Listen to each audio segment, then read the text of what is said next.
Depuis sa création en 1987, le pay-per-view Survivor Series est caractérisé par les matchs par équipe 5 contre 5 à élimination. Et depuis quelques années, la WWE a ajouté la rivalité entre les shows Raw et SmackDown.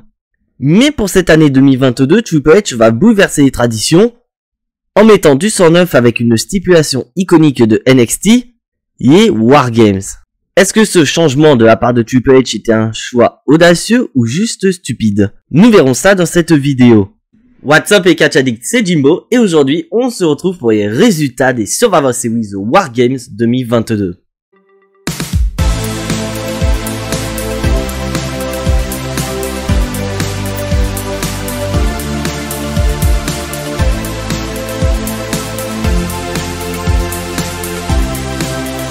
Avant d'attaquer les résultats avec les chaises, je vous invite dans un premier temps à vous abonner sur la chaîne, à pointer votre pouce bleu vers le ciel, et surtout à faire sonner la cloche pour être notifié des prochaines vidéos. Et je vous remercie d'être resté aussi tard sur Twitch en compagnie de Diane de la chaîne InfoCatch et de son équipe. On s'est même bien marré durant ce live.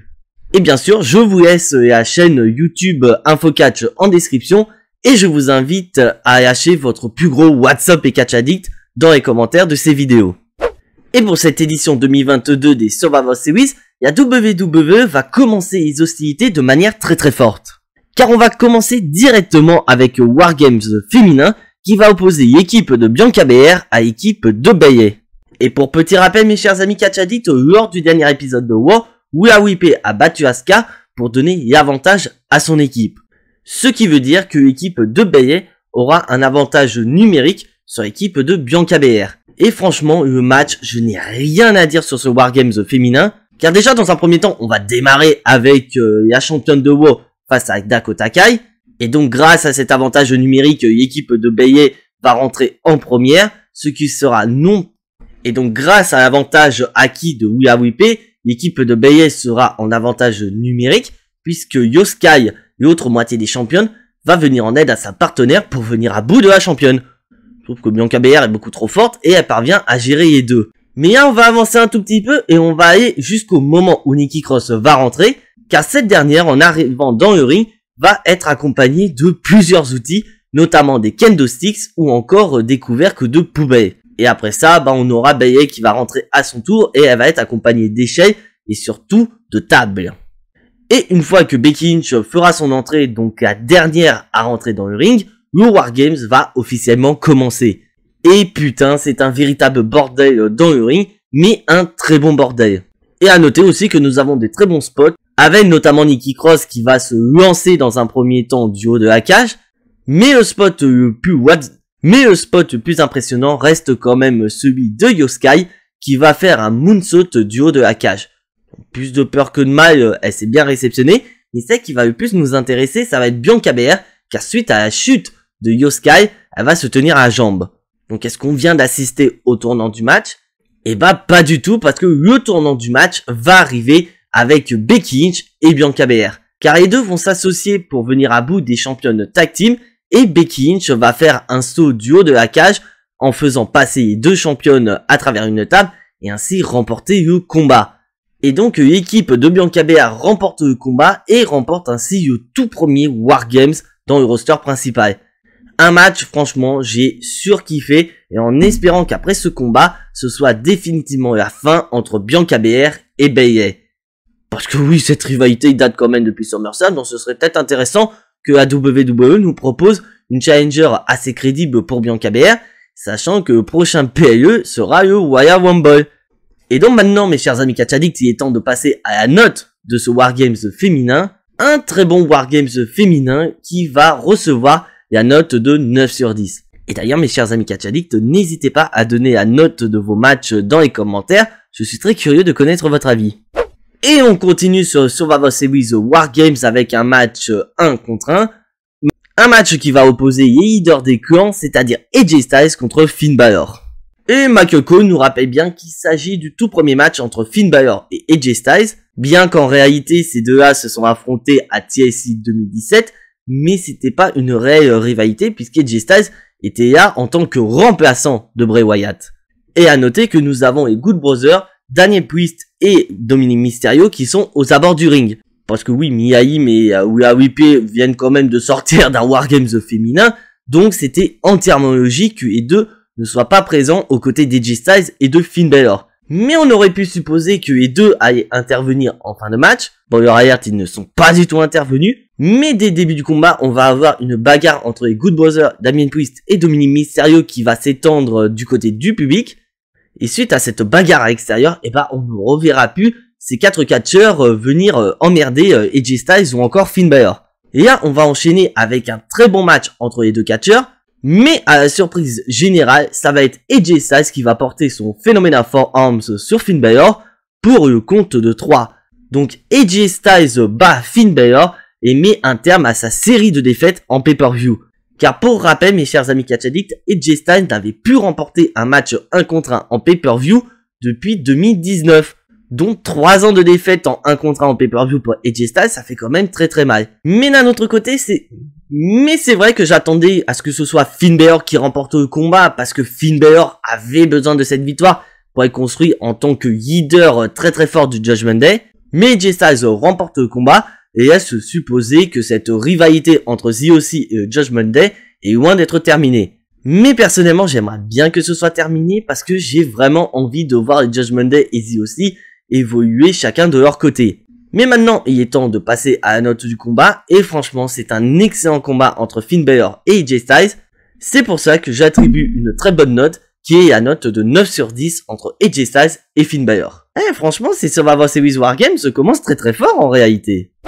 Mais bon, malheureusement, il est temps de redescendre sur Terre, et on va continuer avec le match qu'on n'attendait pas du tout de ce Survivor Series Wargames 2022. Il y a championne de SmackDown Ronda Rousey face à Shotzi Blackheart. Bon, on passe direct au résultat. Ronda Rousey a battu Shotzi Blackheart. Oui, parce que voilà, je passe direct dans le résultat parce qu'on savait tous très bien que Shotzi Blackheart n'avait pas remporté le combat contre Ronda Rousey. Mais à noter que cette dernière s'est quand même bien battue en essayant de faire face quand même à Shayna Baszler et Ronda Rousey. Parce que Shotzi Blackheart n'a pas pu être accompagnée de Raquel Rodriguez, car cette dernière s'est fait attaquer du côté de SmackDown et a vendu une blessure, notamment une grosse fracture au niveau du bras gauche. Donc c'est une Shotzi Blackheart toute seule qui va tenter de venir à bout de Ronda Rousey et de Shayna Baszler. Sauf que malheureusement pour elle, elle n'a pas été construite très forte pour être une menace pour Ronda Rousey. Et Ronda Rousey porte sa prise de soumission et repart des Survivor Series Wargames en tant que championne de SmackDown. Mais entre nous, on savait que Ronda Rousey allait battre Shotzi Blackheart parce que WWE nous tease une future rivalité pour la championne. Et cette rivalité va concerner Raquel Rodriguez. Donc on peut supposer avec Royal Rumble qui va arriver dans 2 mois, la WWE va nous vendre la blessure de Raquel Rodriguez et à faire revenir d'ici quelques semaines pour pourquoi pas confronter la championne pour se venger en mettant le titre de Ronda Rousey en jeu. Donc on peut supposer que dans les semaines, voire d'ici dans 1 mois, Raquel Rodriguez va revenir et confronter la championne de SmackDown. Bon, on va arrêter de parler parce que je pense que je parle depuis beaucoup trop longtemps de ce match où il n'y a pas grand chose à retenir, et donc il est temps de passer à la note de ce combat. À la base, je voulais mettre la note de 4 sur 10 parce que franchement c'est un match que j'ai pas du tout aimé, mais j'ai envie de mettre un petit point bonus pour Shotzi Blackheart qui s'est quand même bien battue, bien qu'on savait très bien qu'elle allait avoir aucune chance face à Ronda Rousey. Donc ce qui fait que ce match s'en sort quand même avec les honneurs, car elle obtient la moyenne qui est de 5 sur 10. Bon, j'ai assez parlé de ce match, il est temps de passer à la suite. Et maintenant, mes chers amis catch addicts, il est temps de passer à l'avant-dernier combat de ce Survivor Series Wargames 2022 et le dernier match de championnat de ce pay-per-view. Le champion des États-Unis, Seth Rollins, va défendre son titre face à Bobby Lashley et Austin Theory. Et pour ceux qui étaient présents sur Twitch pour mon live réaction des Survivor Series, j'ai totalement pillé de rire dès le début du combat. Parce que dès le début de combat, Austin Theory va se prendre un coup d'accordage de Bobby Lashley, ce qui va le faire passer par-dessus la 3e corde. Mais dès qu'il va revenir, Seth Rollins va faire également la même chose sur Austin Theory. Donc ce qui fait que mec, en même pas 1 minute, il est passé 2 fois par-dessus la 3e corde. Et d'un côté, je trouve ça intéressant parce que ça montre que Bobby Lashley et Seth Rollins en ont littéralement rien à foutre d'Austin Theory, bien que ce dernier soit devenu sérieux, il a laissé tomber ses selfies, son air arrogant pour être vraiment quelqu'un de très sérieux, mais vous allez voir que ça va porter préjudice à Seth Rollins et Bobby Lashley. Mais en soi, nous avons un excellent combat triple menace entre les 3 catcheurs, avec notamment des séquences qui peuvent se faire que en match triple menace, notamment cette séquence où Seth Rollins va prendre appui sur Austin Theory pour porter un stomp surpuissant sur Bobby Lashley. Et c'est d'ailleurs une séquence qui peut se faire que dans un triple menace qui va être le tournant du match. Car Seth Rollins va faire son enchaînement habituel superplex de la 3e corde enchaîné avec un Falcon Arrow. Mais c'est lors du Falcon Arrow que tout va se précipiter. Car Seth Rollins porte Austin Theory sur les épaules, mais il va se faire surprendre par un spear de Bobby Lashley. Mais par un heureux hasard, Austin Theory va tomber sur Seth Rollins et ce dernier va faire immédiatement le tomber pour le compte de 3. Et c'est un Bobby Lashley impuissant qui se fait voler le titre de champion des États-Unis des mains d'Austin Theory. Et donc Austin Theory remporte le match et devient pour la 2e fois de sa carrière le champion des États-Unis. Et c'est vrai qu'au début j'ai pas trop kiffé parce que c'est vrai que Seth Rollins était un très bon champion des États-Unis et que malheureusement suite à la perte de son titre, il n'a pas gardé le titre de champion des États-Unis trop longtemps. Mais d'un autre côté, la WWE nous montre vraiment un Austin Theory qui avait tout, qui avait la mallette Money in the Bank et que suite à son cash-in raté, il est plus bactère et que comme il a dit lui-même en interview, du fait qu'il est plus bactère, il est extrêmement dangereux et qu'il n'y lui reste plus qu'une seule chose, c'est de gravir la montagne pour ainsi devenir le nouveau champion des États-Unis. Mais ce qui me fait un peu peur, c'est que cette rivalité est loin d'être terminée. Bon, déjà d'un côté de Seth Rollins, je pense qu'il va hésiter du côté du champion universel incontesté Roman Reigns. Mais pour Bobby Lashley, ce dernier pourrait très bien débarquer à Raw et dire que techniquement, il a certes perdu le match, mais ce n'est pas lui qui a subi le tombé donnant la victoire à Austin Theory. Donc ce dernier pourrait demander un match de championnat face à Austin Theory, peut-être dans les prochaines semaines du côté de Raw. Bon, après j'espère qu'on aura ce match, mais après ça, Bobby Lashley pourra peut-être aller zioter du côté de Brock Lesnar. Et du côté d'Austin Theory, je suis assez curieux de voir la suite des événements avec lui, car maintenant il est certes nouveau champion des États-Unis, mais il est surtout un Austin Theory très sérieux. Donc reste à voir du côté de Raw, qu'est-ce qui va se passer pour notre nouveau champion des États-Unis. Et maintenant, mes chers amis catch addicts, il est temps de passer à la note de ce combat. Donc, comme je l'ai dit, c'est un excellent triple menace entre Seth Rollins, Bobby Lashley et Austin Theory. C'est pour cela que ce match mérite la note de 9 sur 10. Bon, assez parlé du triple menace, il est temps de passer au main event de ce Survivor Series 2022. Il est maintenant l'heure du main event de ce Survivor Series 2022. Le Wargames masculin opposant les Brawling Brutes, Drew McIntyre et Kevin Owens face à la Bloodline. Mais avant de parler du main event, on va repartir du côté du backstage. Parce que tout au long de la soirée, on a eu Roman Reigns qui a convoqué l'un après l'autre Jey Uso et Sami Zayn pour avoir plus d'informations de ce qui s'est passé du côté de SmackDown. Et là, ce qui va être le plus intéressant, c'est quand Roman Reigns va convoquer Sami Zayn. Car Sami Zayn ne va pas mentir au chef tribal en disant très clairement que Kevin Owens est venu lui parler en lui disant qu'il ferait mieux de se retourner contre la Bloodline avant que ces derniers ne se retournent contre Sami Zayn. Et là, ce qui va être le plus intéressant, c'est que Roman Reigns va regarder Sami Zayn dans les yeux et que peu importe ce que va dire Sami Zayn, les yeux vont parler pour lui. Et là, ce que j'ai kiffé, c'est que Sami Zayn va dire très clairement que tout ce qu'il fait, c'est pour la Bloodline, et la Bloodline, c'est sa seule famille, et que ce soit lors de ce Survivor Series Wargame 2022 ou dans les prochains jours. Et donc, Roman Reigns croit Sami Zayn et va faire un énorme câlin et on va partir pour le main event. Et franchement, le main event va commencer très très fort car dès le début du combat, on a une confrontation entre Jey Uso et Butch. Et bien sûr, pour rappel, mes chers amis catch addicts, l'équipe de Sheamus a remporté l'avantage. Donc le premier à rentrer dans le ring est ni plus ni moins que partenaire de Butch, c'est-à-dire Ridge Holland. Mais là, ce qui va être le plus intéressant, c'est quand le deuxième membre de la Bloodline va rentrer dans le ring. Car à la base, on s'attendait tous à ce que ce soit Jimmy Uso qui va rejoindre son frère pour avoir cette confrontation entre les Brawling Brutes et les Uso. Mais à la surprise générale, Roman Reigns va arrêter Jimmy Uso et il va ordonner à Sami Zayn de rentrer et venir en aide à Jey Uso. Parce que Roman Reigns veut voir comment va se débrouiller Jey Uso et Sami Zayn, sachant que les deux ne peuvent pas se saquer depuis pas mal de semaines. Et malheureusement pour Roman Reigns, son choix est pas très bon parce que Jey Uso et Sami Zayn ne vont pas arrêter de se mettre des bâtons dans les roues, allant même jusqu'à presque se taper sans l'intervention de Jimmy Uso.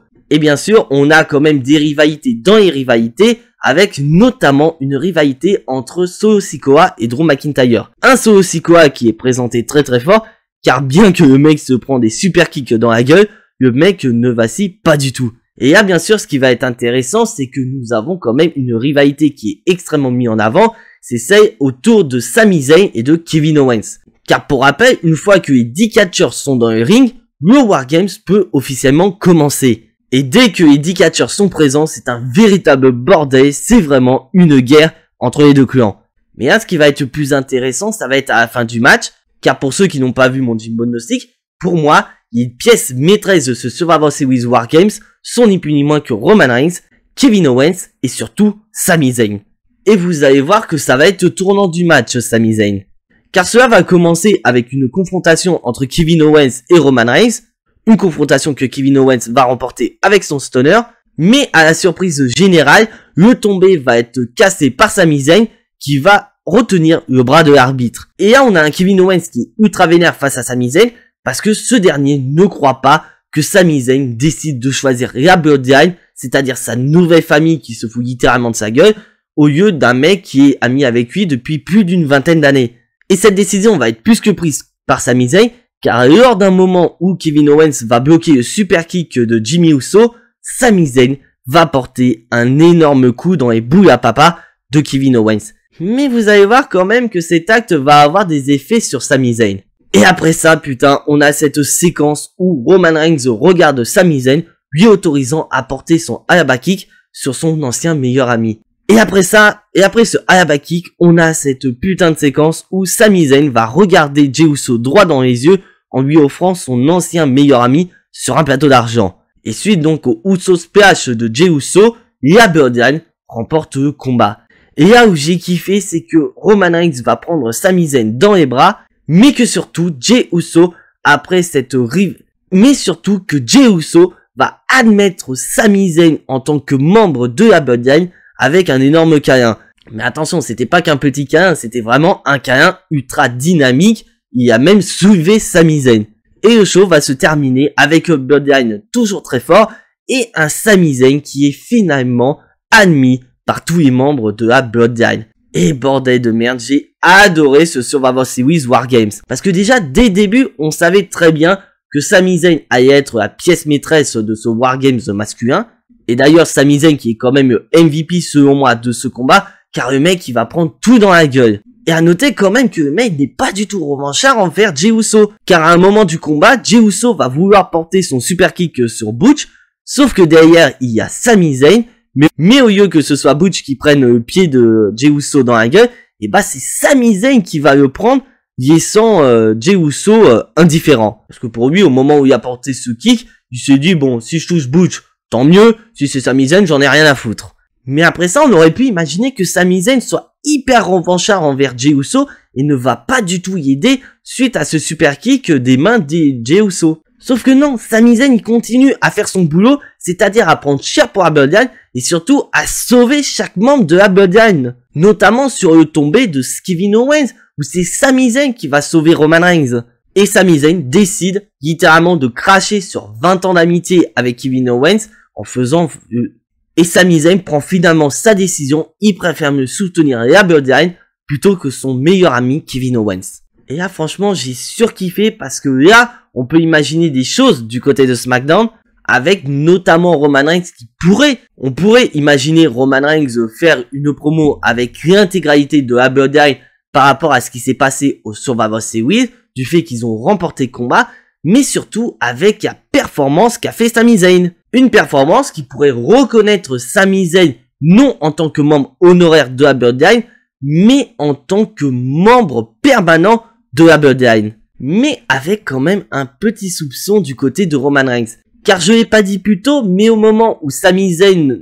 Mais je n'y ai pas dit, mais au moment où Sami Zayn était avec Roman Reigns dans les coulisses, Roman Reigns a fait un câlin à Sami Zayn, mais vers la fin, Roman Reigns a ouvert les yeux et il était ultra sérieux en disant que voilà, pour le moment, il accepte Sami Zayn tant que ce dernier fait le boulot. Laissant supposer que tant que Sami Zayn est utile à Roman Reigns, c'est bénéfique pour la Bloodline, mais le jour où Sami Zayn ne sera plus aucune d'utilité pour la Bloodline, Roman Reigns n'hésitera pas à le faire déguerpir. Et il y a beaucoup de rumeurs qui circulent sur internet par rapport à ça. Bon, j'ai assez parlé de rumeurs, je pense que ces rumeurs auront droit à leur propre vidéo cette semaine sur la chaîne, et il est temps de parler de la note de ce Wargames masculin. Mais je pense que vous allez tous deviner, j'ai surkiffé ce Wargames masculin.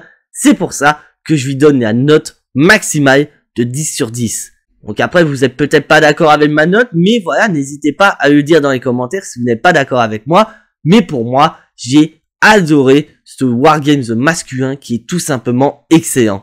Bon, maintenant mes chers amis catch addicts, il est temps de passer au bilan de ce Survivor Series Wargames 2022. Un très bon show dans l'ensemble, mis à part le match pour le titre féminin de SmackDown, mais on s'en doutait très bien. Un excellent pay-per-view qui va clôturer cette année 2022. Une année 2022 qui a été quand même chamboulée du côté de la WWE. Car durant cette année 2022, on a eu quand même Vince McMahon qui a été obligé de prendre sa retraite de la WWE et Triple H qui a repris le flambeau en reprenant la division créativité de la WWE. Et dans l'ensemble, depuis que Triple H a repris les rênes de la WWE, on a vraiment de très bons pay-per-view. Que ce soit des pay-per-view comme Issues ou encore des pay-per-view à l'étranger comme Clash at the Castle ou encore Crown Jewel, mais également des pay-per-view du Big Four comme ce Survivor Series Wargames 2022.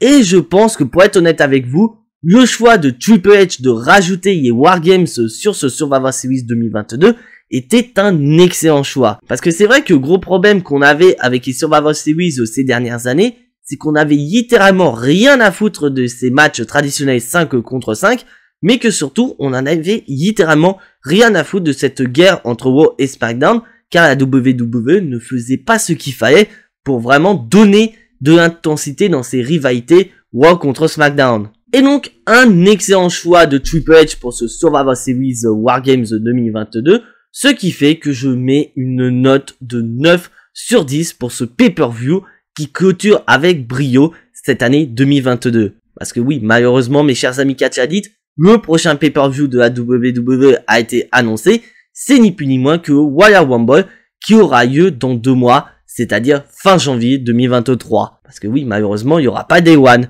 Donc ce qui fait que WWE a 2 mois pour construire les futures rivalités concernant par exemple Roman Reigns ou encore la construction des Royal Rumble matchs masculins ou féminins. Donc WWE, prenez votre temps pour nous construire quelque chose et ne pas nous sortir une carte du Royal Rumble complète 2 semaines après ce pay-per-view qui est Survivor Series. Et vous, mes chers amis catch addicts, avez-vous kiffé ce pay-per-view? Et encore une fois, je vous remercie d'avoir veillé très tard pour ce live réaction des Survivor Series 2022. Et encore désolé de vous avoir mis cette vidéo assez tard, malheureusement, obligation professionnelle de dernière minute, et donc cette vidéo sort aujourd'hui. Et donc voilà mes chers amis catch addicts, c'est tout pour les résultats du tout dernier pay-per-view de cette année 2022. Si bien sûr mon cher ami catch addict tu n'es pas abonné à la chaîne, je t'invite à donner un énorme coup de chaise sur le bouton abonner, c'est entièrement gratuit, ça soutiendra la chaîne. À lever ton plus gros pouce dans les airs pour soutenir la Bloodline, mais également pour soutenir la chaîne. Mais également à faire sonner la cloche pour être notifié des prochaines vidéos. Car oui, la fin d'année va arriver très vite, donc ce qui veut dire qu'on va avoir énormément de vidéos sur la chaîne. Notamment, petit spoiler alert, le retour des top 5. Mais en attendant, on se retrouve demain pour les résultats de Raw. Et en attendant, soyez tous très fiers d'être des catch addicts. C'était Jimbo, et à la prochaine!